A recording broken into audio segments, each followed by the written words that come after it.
Alors pour moi, ce qui résume le mieux la SES, c'est la pluridisciplinarité par rapport au fait qu'on aborde plusieurs matières comme la sociologie, l'économie, les sciences politiques ou même encore la finance. Pour moi, ce qui résume le mieux les SES, du coup, c'est l'actualité, le fait qu'on puisse débattre sur plusieurs sujets, le fait qu'il y a plusieurs notions de la SES qui se retrouvent dans différentes matières. Peut-être la curiosité. Je pense aussi l'actualité, il faut bien suivre l'actualité pour comprendre les enjeux de société. Pour moi, ce qui résume plus la SES, c'est vraiment le travail en profondeur des faits économiques et sociaux de notre société. C'est l'ouverture au monde, parce que nous sommes régulièrement amenés à parler de l'économie à travers le monde, des différents pays. Alors pour moi, ce qui résume le mieux les SES, c'est la curiosité, car c'est une matière pluridisciplinaire et le fait qu'on peut débattre sur l'actualité. Alors pour moi, ce qui résume le mieux les SES, c'est l'esprit critique. Donc on apprend à discerner le vrai du faux et c'est aussi une plus grande ouverture au monde. Alors j'ai trouvé tous les chapitres intéressants, mais c'est vrai que celui qui m'a le plus intéressé, c'est le chapitre sur la croissance économique, parce qu'il permet de comprendre le fonctionnement d'un pays. Le chapitre que j'ai préféré, je pense que c'est celui du chômage, car je ne savais pas qu'il y avait plusieurs types de chômage qui existaient. Alors il y a plusieurs chapitres. Déjà le commerce international, on comprend un peu la crise du Covid avec le problème des masques. En fait, toutes les économies sont liées, donc on est interdépendant avec la Chine. Et aussi, les classes sociales, ça m'a intéressé dans la mesure où on comprend qu'il y a encore des classes sociales au sens de Marx et de Weber. Le chapitre que j'ai plus préféré, c'est le chapitre 5 de la mobilité sociale. Dans ce chapitre, on travaille les trajets à l'intérieur d'une famille, entre père et fils, ou encore entre mère et fille, ou mère et fils. Justement, c'est le commerce international, car on parle justement du commerce à travers les différents pays et les différences qui peuvent émerger. Alors moi, il y avait les deux chapitres qui m'ont le plus intéressé, c'était le chapitre sur la finance et le commerce international, car ce sont les domaines que j'aimerais bien faire plus tard. Ce sont les chapitres sur le marché, sur la finance et sur le chômage, car ce sont les fondements de l'économie. Selon moi, ce qui est le plus difficile, c'est l'argumentation et l'esprit de synthèse et l'esprit critique aussi. Je pense que le plus difficile en SES, c'est les chapitres qui sont très longs. Il y a des notions qui sont compliquées aussi. Et les graphiques aussi avec les indices. Je dirais que c'est l'argumentation. On apprend au fur et à mesure à argumenter. Et en fait, c'est comme dans les autres matières. Le plus difficile en SES, pour moi, ça a été la méthodologie.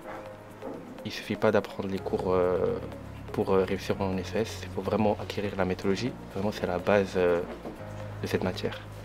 C'est d'éviter au mieux leur sujet dans l'argumentation des documents, etc. Alors pour moi, le plus difficile en SES, c'était l'analyse de documents, car on a beau faire un grand paragraphe, on n'aura jamais la totalité des points si on ne comprend pas le document et le cours. Alors selon moi, ça serait l'analyse de documents, car il faut prendre du recul et lors des contrôles, on n'a pas forcément le temps. Grâce au cours d'essai, j'ai pu progresser dans l'argumentation, mais aussi dans l'intérêt pour l'actualité. J'ai pu progresser dans l'argumentation et la structure des idées. Je dirais aussi l'argumentation, après l'analyse de documents aussi. Et au fil du temps, je suis de plus en plus intéressé par les SES. J'ai pu progresser dans mon analyse des documents, mais aussi dans mon argumentation. Justement dans l'argumentation et dans la recherche d'idées pour pouvoir argumenter le mieux possible. J'ai pu obtenir des connaissances économiques et en structure des idées ainsi que l'analyse et l'intérêt pour l'actualité. J'ai progressé dans mes connaissances économiques, j'ai aussi acquis une meilleure analyse et puis un plus grand intérêt pour l'actualité.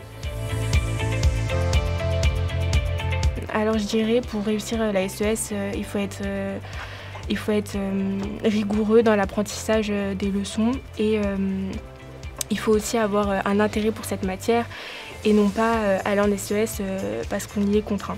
Mes conseils pour réussir en SES, c'est surtout d'être attentif aux cours, de ne pas hésiter à poser des questions si on ne comprend pas des termes et de participer et de faire des schémas en fin de chapitre. De la curiosité, du travail, je dirais de la détermination et puis de l'envie, tout simplement. Pour réussir, je pense qu'il faut être attentif en classe, réviser régulièrement et pas attendre le dernier moment.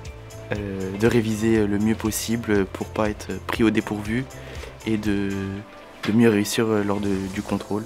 Alors mes conseils pour réussir en SES, tout d'abord il faut bien être organisé. Il faut être actif en classe et ne pas avoir peur de poser les questions.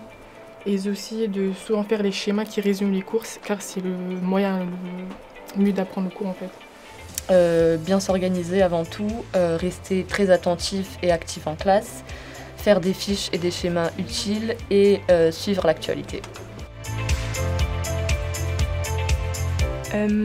Après le bac, je souhaiterais poursuivre mes études en intégrant peut-être un IUP de Sciences Po, donc l'IUP de Strasbourg, pour faire un bachelor en sciences humaines et sociales, pour ensuite poursuivre vers un master peut-être en économie. J'aimerais bien poursuivre mes études dans le secteur du commerce ou dans l'économie, donc soit faire un bachelor universitaire technologique dans les techniques de commercialisation, ou alors dans les BTS, ou alors dans une licence éco-gestion.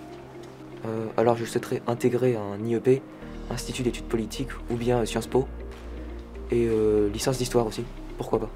Après le lycée, je pense me diriger vers une licence de droit et peut-être plus tard faire un master en droit des affaires. Après le bac, je compte intégrer une école de commerce pour continuer à apprendre de mieux en mieux l'économie à travers le monde. Alors moi je compte faire un bachelor universitaire technologique en gestion des entreprises et administration. Je compte faire une licence d'économie et gestion ou une licence d'administration économique et sociale. C'est une licence pluridisciplinaire et ça me correspond bien.